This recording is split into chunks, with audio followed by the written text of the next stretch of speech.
Assalamualaikum warahmatullahi wabarakatuh. Anak-anakku kelas 9, apa kabar semuanya?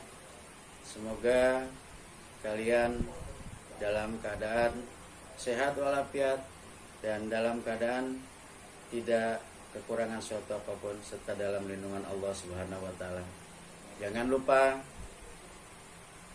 mematuhi protokol kesehatan karena kita masih dalam masa COVID-19, dan tetap menjaga 3M, memakai masker, mencuci tangan, menjaga jarak, menghindari kerumunan.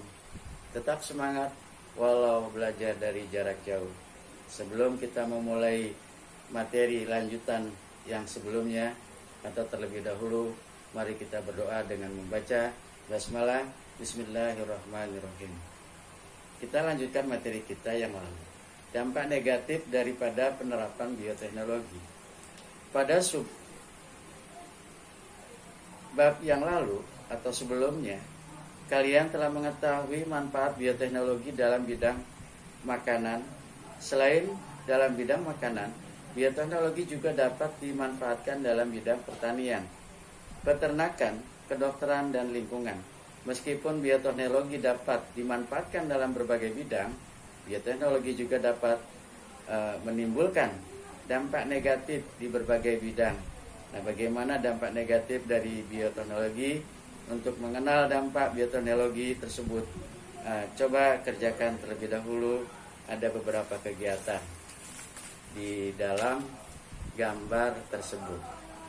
Nah, di sini kita mengenal dampak negatif dari penerapan bioteknologi. Itu ada gambar ya, 1, 2, 3, dan 4. Nah, kalau kita sudah mencoba melakukan dampak daripada produk penerapan bioteknologi, berikut kita akan tahu.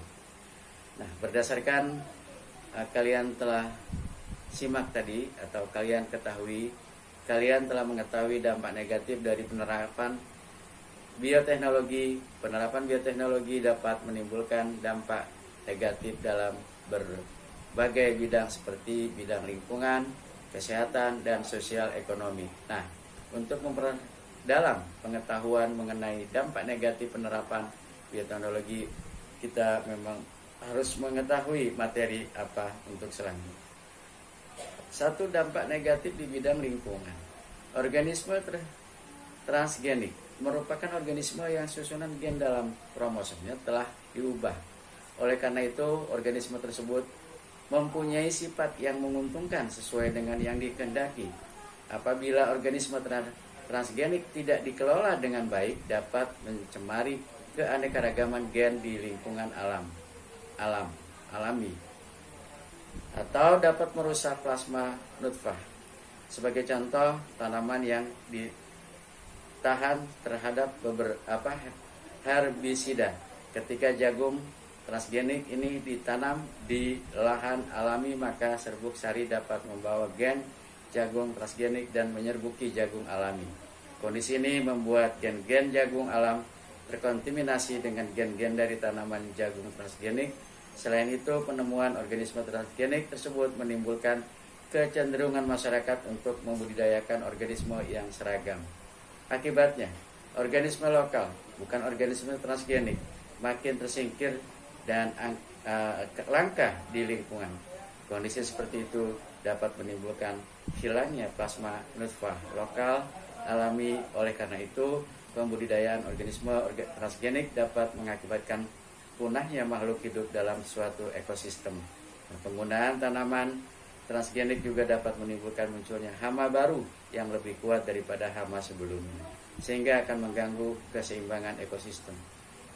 Dampak negatif di bidang kesehatan yang kedua, adanya perkembangan rekayasa genetika membuat masyarakat khawatir terhadap dampaknya bagi kesehatan. Kondisi tersebut disebabkan di dalam organisme transgenik terdapat kombinasi gen baru. Apabila dikonsumsi oleh manusia, dapat memicu tumbuhnya penyakit pada seseorang yang sensitif terhadap zat yang dihasilkan oleh organisme transgenik.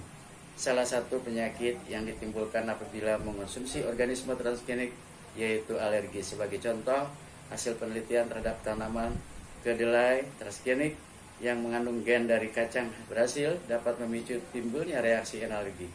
Selain itu, beberapa organisme transgenik dapat mengakibatkan seseorang menjadi resisten terhadap beberapa jenis antibiotik tertentu. Sebagai contoh, seseorang yang mengonsumsi tomat Flav chef secara terus-menerus akan resisten terhadap antibiotik. Ke dalam keadaan ini disebabkan gen anti beku yang berasal dari ikan flounder yang disisipkan ke dalam tanaman tomat mengandung gen resisten antibiotik. Yang ketiga, dampak negatif di bidang sosial, ekonomi. Adanya berbagai produk bioteknologi hasil rekayasa genetika dapat menimbulkan kesenjangan sosial dan ekonomi di masyarakat. Kondisi tersebut disebabkan petani dan peternak tradisional tidak mempunyai modal untuk mengembangkan organisme transgenik. Sementara itu, petani dan peternak modern yang mempunyai modal dapat mengembangkan organisme transgenik sehingga dapat meningkatkan hasil panen menjadi berlimpah dan berkualitas baik.